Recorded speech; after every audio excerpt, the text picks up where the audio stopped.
that everybody's doing well. It's been a while.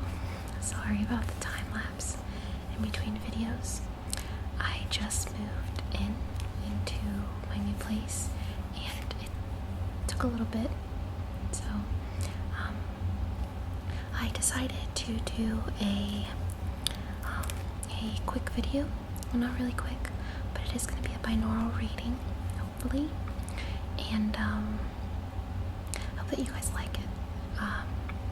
I have been working on a sounds video, part 2 sounds video, now for a couple of days, and it's gonna be really long.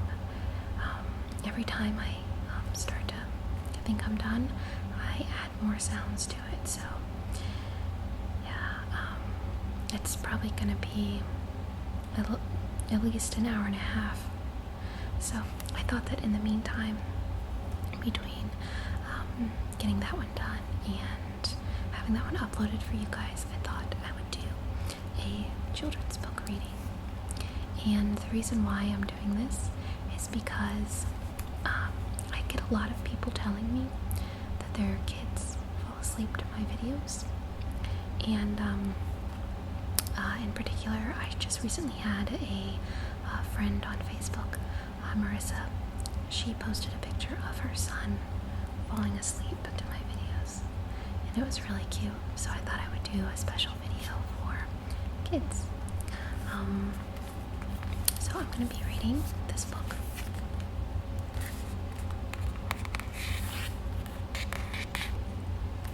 And this is Jack and the Beanstalk.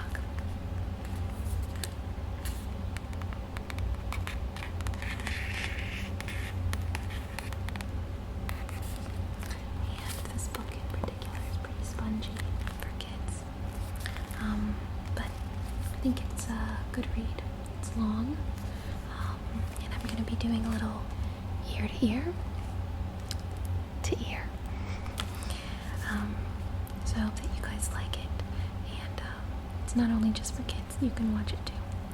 So yeah, stick around because you're going to be learning about Jack. Yeah. Okay, thanks guys.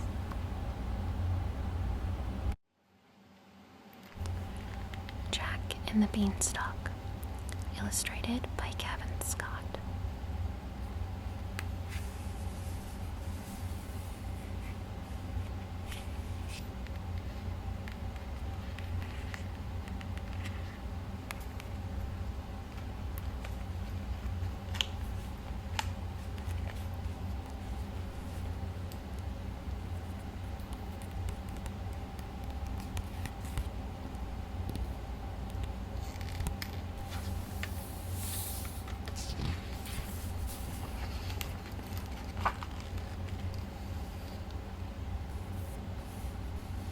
Birds and clouds, and there's Jack climbing the beanstalk.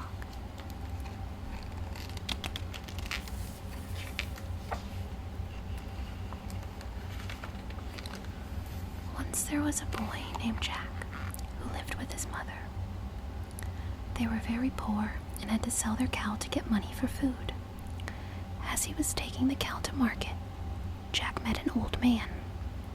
"You won't get much money for such an old cow," he told Jack, "but I can give you something better than money for her. Magic beans." He held out his hand and showed Jack 5 speckled beans. Magic beans, thought Jack. They sound exciting. He gave the old man the cow and took the beans, thanking the man politely. Then he went home to his mother.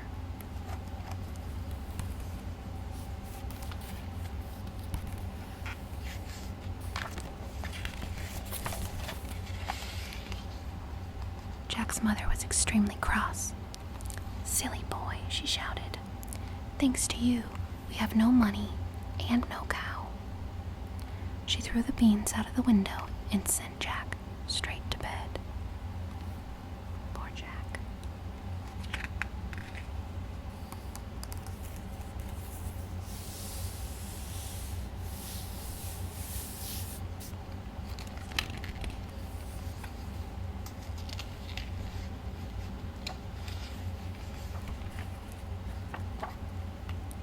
The next morning, Jack was astonished when he looked out of the window. A giant beanstalk had sprung up while he was sleeping, and it stretched up into the sky. Jack ran outside and began to climb the beanstalk.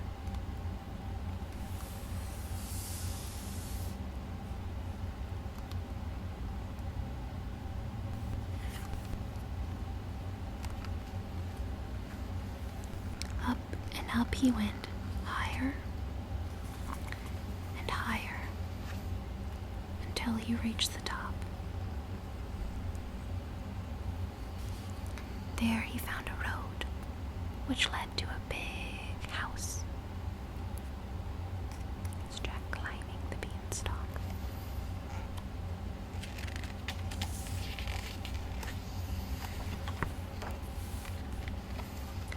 Jack's tummy was rumbling with hunger, so he knocked on the large wooden door. A giant woman answered. She looked kind, and Jack asked if she would give him some breakfast. "You will be breakfast if my husband finds you," she told Jack. "He's much bigger than me, and he eats children."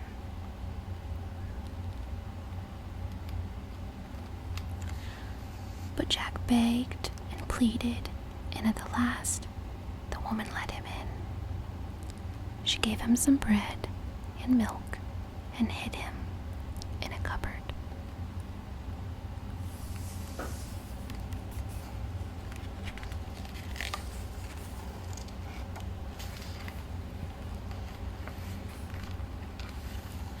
Soon Jack heard loud footsteps and felt the cupboard shake.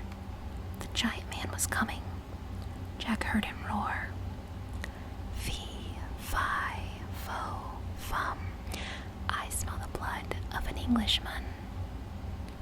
"Don't be so silly," the giant's wife said. "You smell the sausages I've cooked for your breakfast. Now sit down and eat."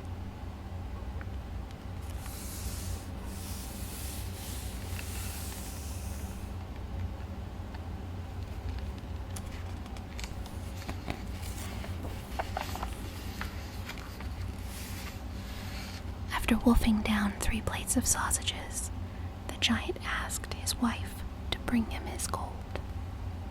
She brought 2 big stacks filled with gold coins, which the giant began to count, but he was sleepy after his big breakfast, and he soon began to snore. Jack crept out of the cupboard and grabbed one of the sacks. Then he rushed out of the house along the road and straight down the beanstalk.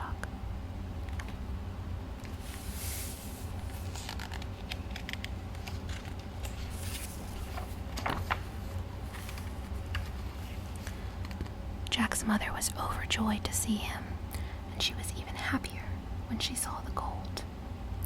They lived well while the money lasted, but after a year it had all been spent. Once again, Jack and his mother had nothing to eat. "Don't worry, Mother," said Jack. "I'll just go back up the beanstalk and into the giant's house." And so he did. Just as before, Jack knocked on the door and begged the giant's wife for something to eat.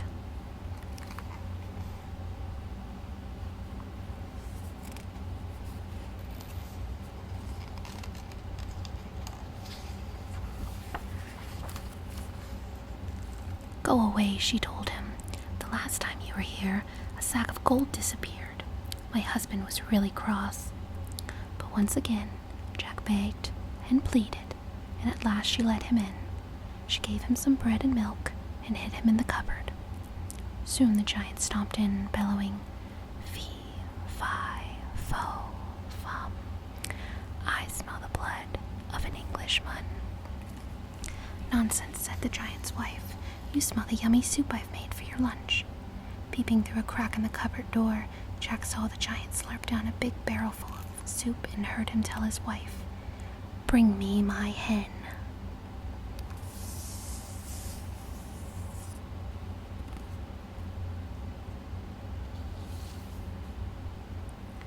He looks pretty upset. Poor Jack. And his little tiny bread.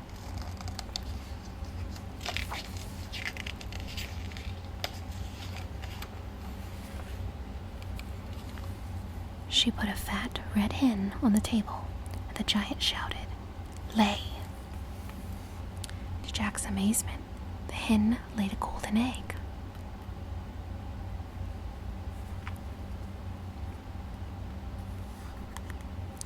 Jack waited until the giant was asleep. Then he jumped out and snatched the hen. Fast as lightning, he dashed out of the house, along the road, and down the beanstalk.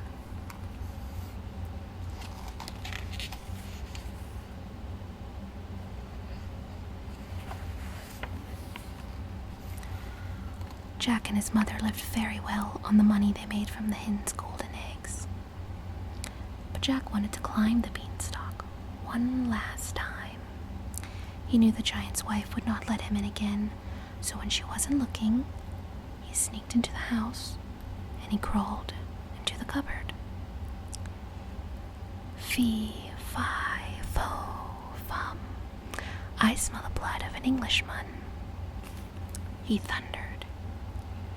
You smell the steaks I've cooked for your dinner, his wife said, and she put a platter of thick, juicy steaks in front of him. Steak.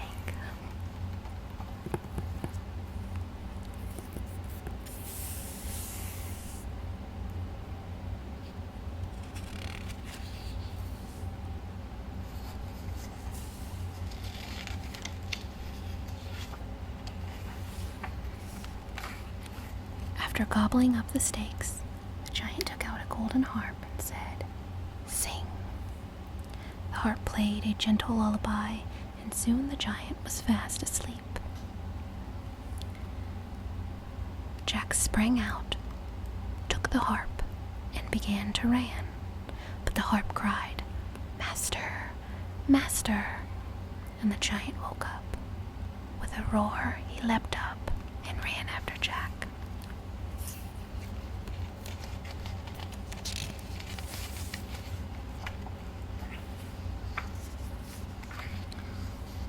Holding the harp tightly, Jack ran for his life. As he scrambled down the beanstalk, he yelled, "Mother, mother, bring the axe." Jack took the axe and started to chop down the beanstalk. The giant quickly climbed back up to the top before it snapped into two. That was the last time Jack saw him. When the hen and the harp, Jack and his mother were able to live happily ever after, and they were never hungry again. The end.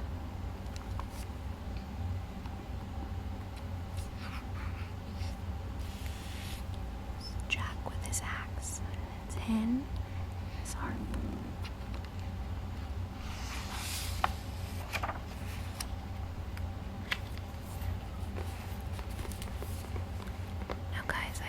You to think that stealing is the way to go.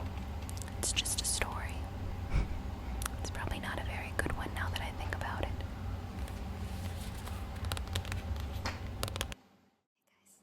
So, yeah, I hope that you guys like the story. And after reading it, I realized that something I may have not caught on to whenever I was little was that they're pretty much saying in order to have a good life, you should steal, even if it is from a giant, which is pretty harsh. I don't like that. I don't like that at all.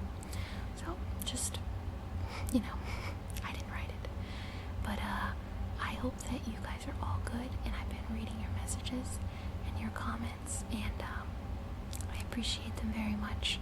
I have a big video coming up, and I actually am really excited because I plan on, I'm working on a guided relaxation DVD, because a lot of people have requested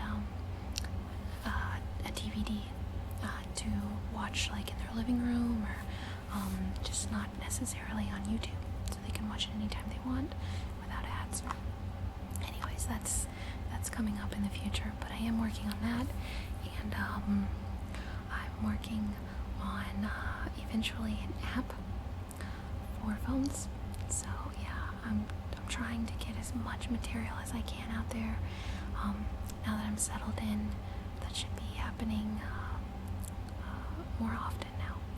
So I hope that you guys enjoyed this video, and like I said, I hope that you're all happy and you're healthy and you're doing really good.